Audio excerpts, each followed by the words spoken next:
The following is a production of KYNE TV in cooperation with UNO Television.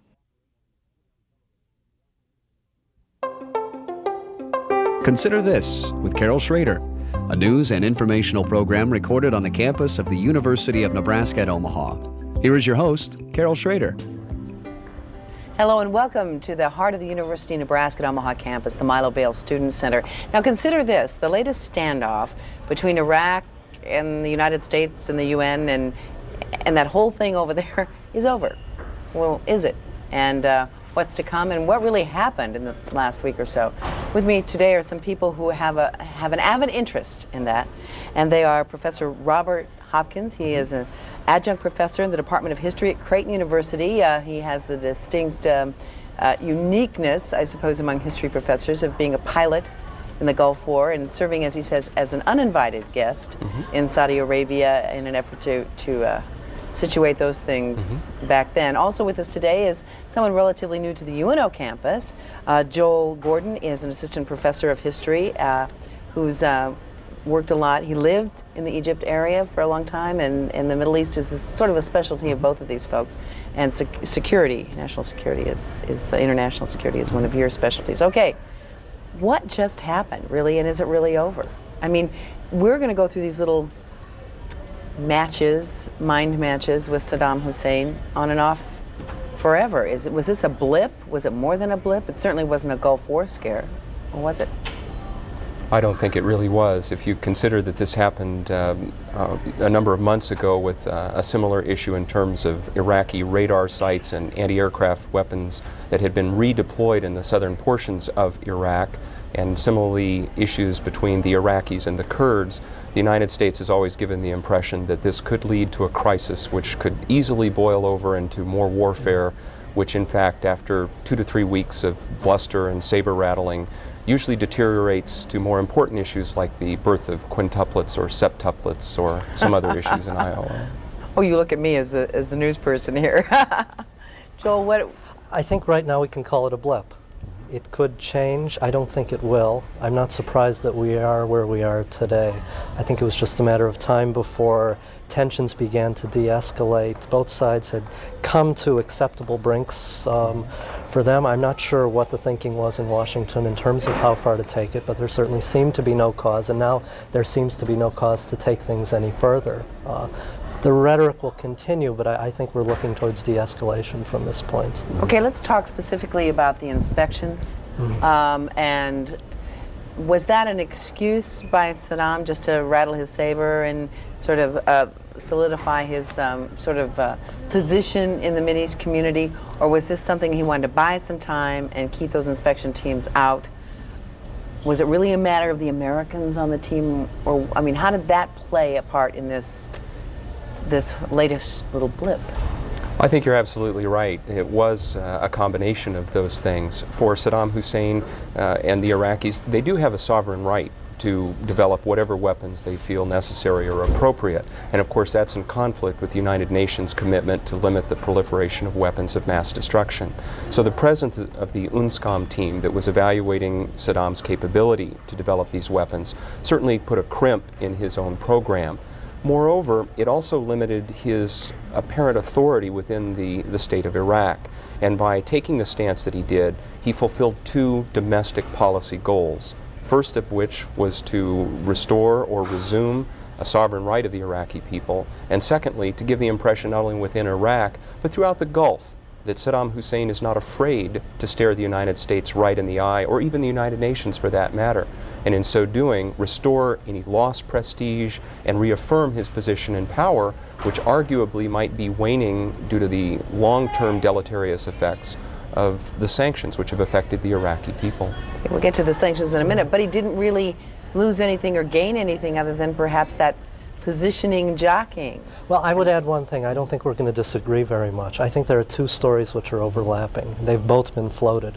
One is this notion that the UNSCOM inspectors were on the verge of finding something, and that may well be the case. We don't know. There's evidence in both directions because at various points in time, inspectors have more or less indicated that they've found everything, but they keep digging, and they may in fact have been on the verge, and this may have been an effort to buy some time to move various things. Because we hear about places. urgency? I mean, how many times have we heard that out of the White House briefing room? Well, that's part of preparing the American public, I think, if something is going to happen. The other side of this, it would be to add on what you've just said, is not just to shore up the position at home, but to also exploit some of the tensions that have emerged in terms of the alliance that fought against Iraq in the Gulf War. The United States, for better or worse, rightly or wrongly, has been much more hardline in terms of maintaining sanctions on the country, whereas some of the other nations involved in the alliance have been more willing to open up trade and to try and restore a degree of normalcy.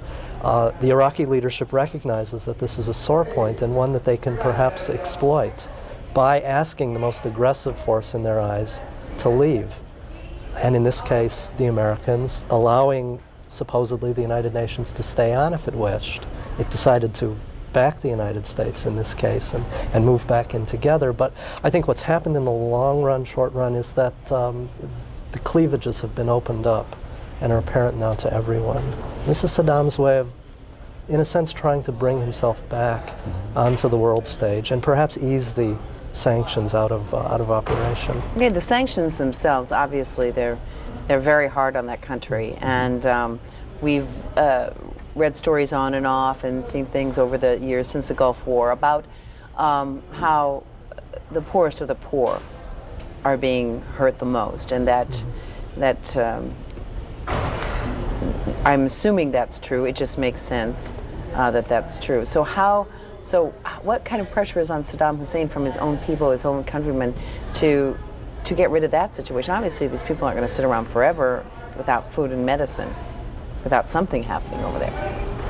Well, I'd be very cautious before I presume that would be the case. It's been 6 years since the end of the Gulf War, and sanctions began before that in terms of Desert Shield, and there is no indication whatsoever.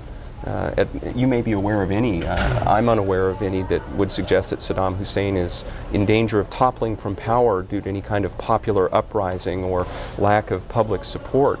Well, I didn't want to be presumptuous. Oh, no. I guess just looking historically, I guess 2 or 3 or 4 or 5 or 6 or 7 years isn't really very much in a historical perspective. So. And in fact, the people who are hurt are not only the Iraqi people, but the other members of the Gulf. Countries like Kuwait, having been invaded by Iraq, still has trading interests within Iraq. Jordan, Kuwait, Qatar, Bahrain, places like that are ready to go back to do business, not with Saddam Hussein, but with the Iraqi people. So the sanctions are hurting not only the Iraqis, but the entire Gulf.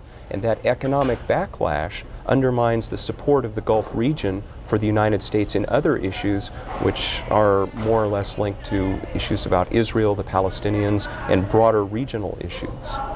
So it's not just more of an issue than just people without food and medicine over in Iraq, because if that isn't a concern. Well, Iraq has potential to be more than it is. I mean, it was a very modernized country in many ways prior to the war, and I can't really speak to the destruction of the infrastructure. There was a moment of rebellion which emerged, a moment of turmoil, crisis that emerged at what proved to be the end of the Gulf War, and that moment was backed away from by all parties engaged in the war, and it hasn't really reemerged. The population is probably cowed to a certain extent, not necessarily in love with the leadership, although the leadership has been very astute over the years in giving as much as it's taken away when the time is right. But there's a powerful country in Iraq waiting to emerge back on the Middle Eastern scene, and that's part of what Saddam Hussein is looking to become, more of a legitimate player with his hands less tied. So is that our ultimate objective, basically, is to keep him from becoming a powerful player? And is there really any successful way to do that? Because you just kind of tick off the other countries around there that have socioeconomic interests in the Muslim world, the economic world there, and certainly oil. Well, it's interesting to compare. One of the original goals of the Gulf War in 1990 and 1991 was never to remove Saddam Hussein from power per se. There was certainly a commitment and a goal to have a government that was friendly to the West, certainly not as extremist as Saddam was perceived, but most importantly, one of the goals was to maintain the status quo ante, the balance of power that existed in the Gulf. Because countries such as Turkey, countries such as Iran have vested interests in the regions which could destabilize the region, whether for fundamentalist purposes in terms of religion, whether in terms of racial issues such as the Turks and the Kurds. So any way you look at it, a strong Iraq, whether it is Saddam Hussein at the helm or anyone else, represents a long-term goal for the West and for the Gulf to maintain that regional balance of power. A strong Iraq, but A strong Iraq, but, and this was the least understood part of the Gulf crisis that emerged into the Gulf War, because in order to prepare the coalition for war, Saddam Hussein was demonized to the extent that, unless he was removed from power, it was ultimately felt to be an incomplete campaign. Now, to what the extent... American people certainly think that. Certainly think it and continue to, and I think that's one of the reasons why I don't sense a lot of success in mobilizing public opinion this time. Public was sorely divided at the time of the Gulf War, but those who were willing to go ahead with it saw this as a kind of a crusade against a demonic figure, more demonic than others in the region, and were willing to see it or expected to see it carried through, and it wasn't. Now to reprise the crisis again, I think there's a greater degree of cynicism. Especially after George Bush, for example, likened Saddam Hussein to Adolf Hitler, whom historians and the people around the world have viewed perhaps as the Antichrist, the very epitome of evil incarnate in leadership.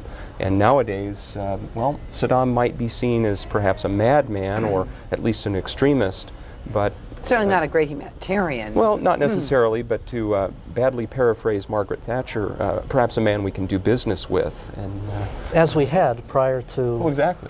prior to this crisis. And Saddam was backed by the United States against what was perceived to be a greater enemy at the time, Iran. And then suddenly the circumstances changed, and suddenly we were being presented with this demonic figure. I mean, There's an irony, though, that we think that we are the only one person, country, president, whatever at the time, who is demonized. And we don't see ourselves as being capable of a country or a leadership as demonizing someone else. And so, I mean, that's an aside. It's just I guess I didn't think of it that much. we're as responsible for that as anyone else. We have chosen, certainly throughout my lifetime, various figures who remain these kind of The Shah of Iran, and then they were demonizing us. I mean, most of my life it's been Fidel Castro. For a period of time, about a decade, it was and Muammar a bonny Gaddafi. good demon he's been over the years. These people are, right, it makes sense to demonize them. Gaddafi was But this that's the eccentric simplification character, and that when you're dealing with a mass audience, whether you're talking about the masses in Iraq that Saddam Hussein's dealing with, or people in the United States, that they always have to boil down and crystallize, simplify to the point of absolute error to get people over to a cause. There's another motive behind that, and George Bush articulated it well, but I don't think it carried the impetus he desired, and that was that the qualms were not with the Iraqi people. They were with Saddam Hussein. In the case of Castro, there was no tension between the Americans and the Cubans. With Nasser, it's not between Egypt and the people of Egypt and Dwight Eisenhower. It's just that single individual, which is really sort of a call to the people of Iraq or of Egypt or of Cuba to say, use your democratic principles, get rid of this bad guy, he's hurting you, and if you get rid of him, then everything will be right back to normal again. So you rally the troops here. As well as the troops there. Oh, I see. But the troops there understand that it's oftentimes more than an individual, it's a regime. Very much so. So that, no, our gripe is not perhaps with the Iraqi people, but it's with an Iraqi regime. There's a party structure, there's an army. Saddam Hussein, in this case, sits atop it and controls it shrewdly, magnificently at times, harshly at times. But to remove him from the picture doesn't necessarily mean that the state comes crumbling down. And that can be a dangerous presumption, and it can also blind even people if it from the did come outside. crumbling down, sometimes that can be just as dangerous. That was the great fear at the end of the war, which is why the war stopped when it stopped, because we had resistance. You mean there was a in the plan north. there? It's not so much perhaps a plan. Well, I don't know. We won't know for a long time. And I'm until not the being real- critical until of real records the are- strategists. I guess I never thought of, now is a perfect time to end the war. I thought they just sort of worked out to their own... Now is the time we better end the war, would be a way of putting it. War opens up all kinds of wounds in a society. It promotes instability. It can promote revolution, but revolution can open up all kinds of other doors. And in the case of what was happening in Iraq, doors were opening fast, or potentially were opening, and everyone in the region got scared and decided that, well, the best thing might be a chastened Saddam Hussein and the Iraqi leadership. Let's try to put everything back together, because we have forces and figures whom are understandable, whom we're familiar with, and who can keep sort of the unknown from happening. And that very much speaks to one of the perennial problems of warfare in general, but particularly among American strategists, is that it's easy to prepare a strategy for war, a strategy to prosecute war, but very few people evaluate the process of ending a war. And Unwarring. Unwarring, stopping the war. Dewarring. And, here in the Omaha area, a number of vets, for example, have been interviewed on TV saying, oh, I think we should have gotten it done with the first time, or we should have just gone in there and taken care of him, and we'd be done with it. But there's a greater sense of how do you end a war by achieving whatever the policy objectives were: the liberation of Kuwait, the restoration of the status quo ante, the protection of Saudi Arabia and Saudi oil, those sorts of issues, with perhaps a more overriding concern that if you take away not only Saddam Hussein, but remember he's in power, as you properly suggested, because of the Ba'ath Party and the structure that exists, that infrastructure there. If you take that away, then perhaps are you restoring an Iraq that will collapse? Are you creating more turmoil in the region, going from bad to worse? One might bring up the specter of the end of the First World War resulting in the Bolshevik Revolution in Russia.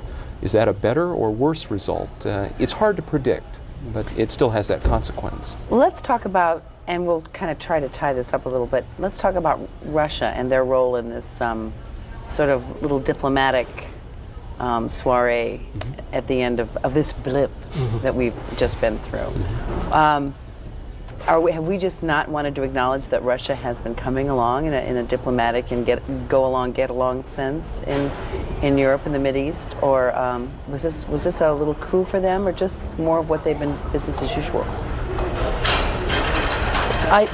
There are two Russias in this sense. There's the modern, emergent, contemporary state of Russia that's economically very fragile and fraught with problems. There's the Russia that emerges out of the former Soviet Union, which has deep history in this region going back to the beginning of the Cold War. Many Russian officials, former Soviet officials with experience on the ground, with a relationship with various countries and various regimes, and with a part to play, eagerly for the new Russia to play a part in all of this as they seek to become a greater role player in the United Nations and in NATO and the various alliances and such, but also with a role to play, and one that, as long as it's constructive, really shouldn't be begrudged. Very much so. In fact, there's a striking parallel between now and 6 years ago with the advent of Yevgeny Primakov, the Soviet minister, meeting with Tariq Aziz literally at the last minute and taking action which recently has shown that, well, there might be a diplomatic defusing of the situation. And so, as you properly pointed out, Russia has a strong history and heritage in the region and a close alliance, a close affinity with these leaders. But 6 years ago, George Bush, the coalition, were intent on going to war for a greater purpose, the liberation of Kuwait. Among the UN, among the Gulf members, UNSCOM inspection team does not equal the liberation of Kuwait.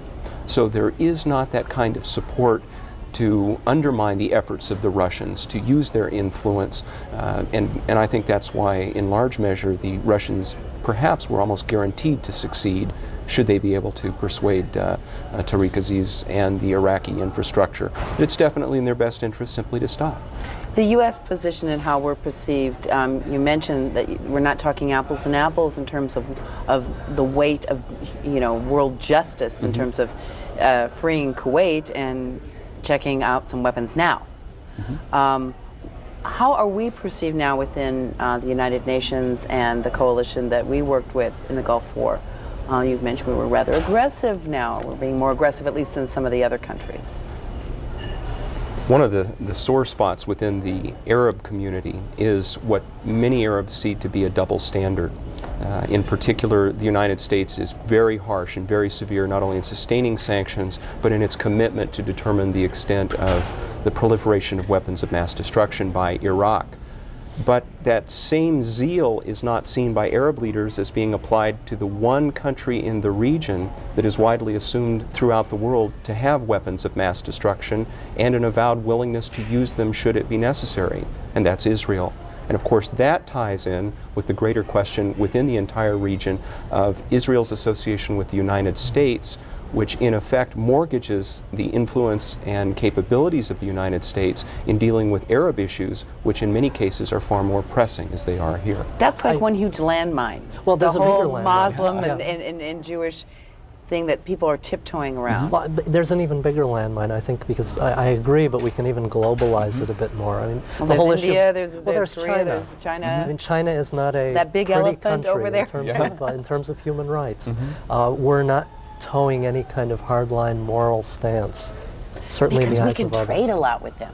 Well, there are reasons. Of course, China's a much larger power than Iraq. But from the outside, of course, to maintain a hard stance on one country and not maintain hard stances in terms of other countries seems to be, and of course every nation has the right to pursue its own trade interests, but we're certainly pursuing our trade interests and we're trying to block other countries from pursuing their trade interests. At least that's how they see it. And And we it- just had a big Chinese honcho in here singing, Chinese songs to people in California, Chinese contingents in California, and everybody was smiling and laughing. Then we have this demon, Saddam Hussein. I mean, they must really sort of be Sure, within sit the- over there and go the- clicking CNN up on the satellite and getting kind of. Well, bet. why doesn't Saddam Hussein get to wear the three-cornered hat and go to Williamsburg? Might be a. Could you kind of, picture it?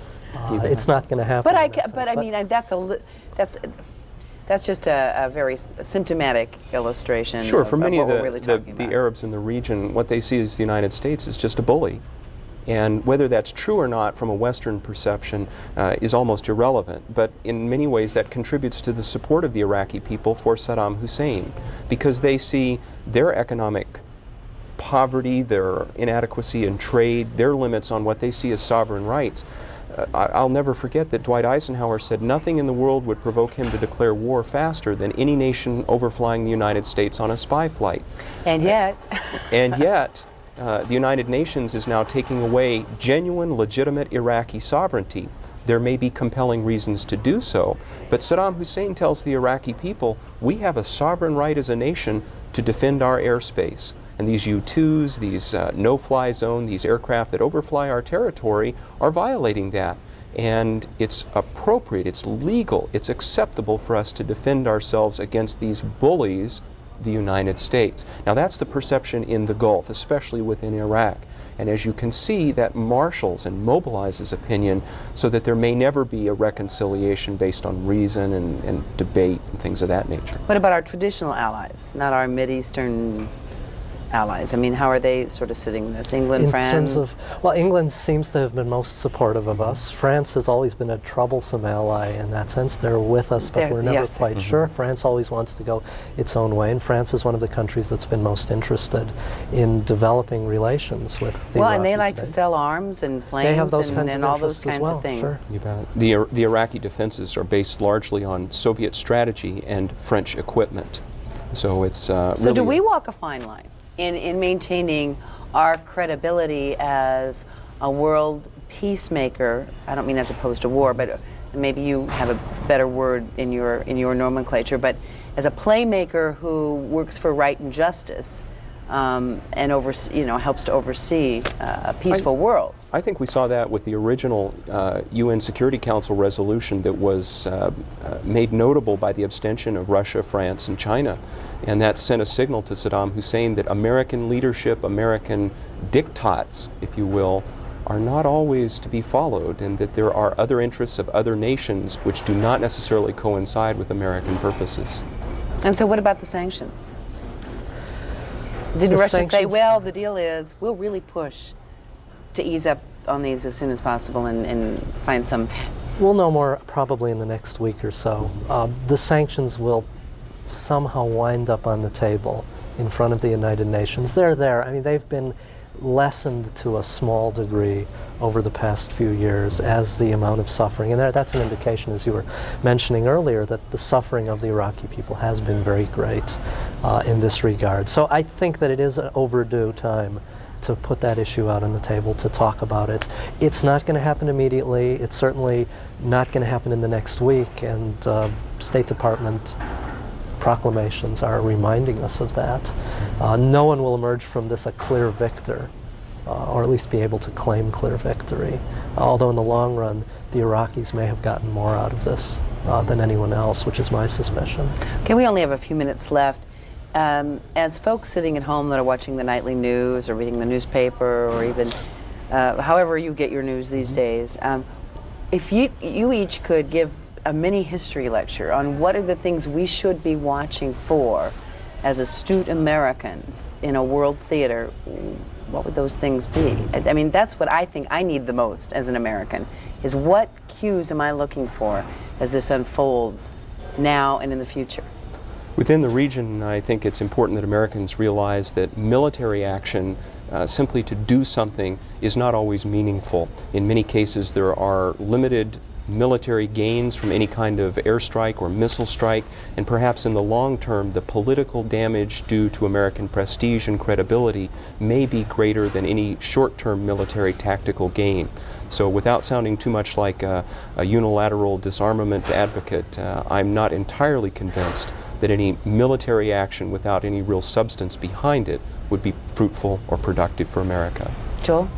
I think the one thing that I like to emphasize in all of this, and this is coming out of the Gulf War, is that the one thing that the Gulf War did was it began to shatter certain certainties about easy lines between good and bad in the region. Lines are constantly shifting all the time. I mean, that line in the sand is shifting. The line in the sand shifts. It shifts for people's attitudes towards the United States. I mean, one moment people will be applauding us, the next moment they may be rooting for an Iraqi regime that they despise, but that nonetheless is showing a little bit of pluck.